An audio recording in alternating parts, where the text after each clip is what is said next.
Doctor ইউনূসের প্রশংসা করায় অর্থমন্ত্রীর সমালোচনা করেছেন প্রধানমন্ত্রী শেখ হাসিনা। বলেন, ডক্টর ইউনূস দেশের দারিদ্র্য বিমোচনে ভূমিকা পালন করেননি, বরং দারিদ্র্য লালন পালন করেছেন। সকালে রাজধানীর খামারবাড়িতে কৃষিবিদ ইনস্টিটিউশনে মহিলা আওয়ামী লীগের সম্মেলনে এসব কথা বলেন তিনি। প্রধানমন্ত্রী অভিযোগ করেন, পদ্মা সেতুতে বিশ্ব ব্যাংকের অর্থায়ন বন্ধের নেপথ্যেও কাজ করেছেন ডক্টর ইউনূস।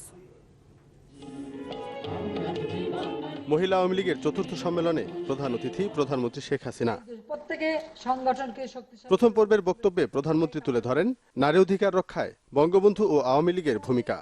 যারা বিধবা বা স্বামী পরিত্যক্তা, তাদের হাতে যে কিছু টাকা তুলে দিচ্ছি, তাতে অন্তত তাকে তার পরিবার দূর দূর চাই করে তাড়িয়ে দিচ্ছে না, কারণ তার একটা ব্যাংক অ্যাকাউন্ট আছে, তার হাতে টাকা আসছে। বলেন, আওয়ামী লীগ নারীর ক্ষমতায়নে বিশ্বাসী। সমাজের এই অর্ধেক জনগোষ্ঠীকে পেছনে রেখে দেশের উন্নয়ন সম্ভব নয়। সমাজের অর্ধেক তো নারী। একটা সমাজকে উন্নত করতে হলে তার অর্ধেক অঙ্গ উন্নত হবে, আর অর্ধেক অঙ্গ হবে না, তো ওই সমাজ তো খুঁড়িয়ে খুঁড়িয়ে চলবে। কাজে সেখানে মেয়েদের অধিকার থাকতে হবে। সেই প্রথম জজ অ্যাপেলেট ডিভিশনে হাইকোর্টে আওয়ামী লীগ আমলেই আমরা দিয়েছি, দুবারই আমরা দিয়েছি।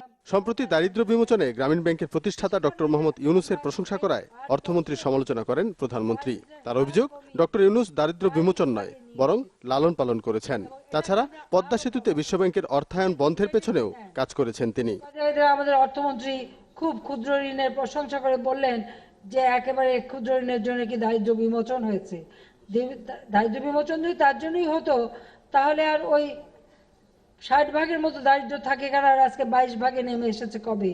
তো আমি মাননীয় অর্থমন্ত্রীকেই বলবো যে উনি একটু জন্য হিসাব নেন যে এই যে 22 ভাগে নেমে এসেছে কাদের আমলে।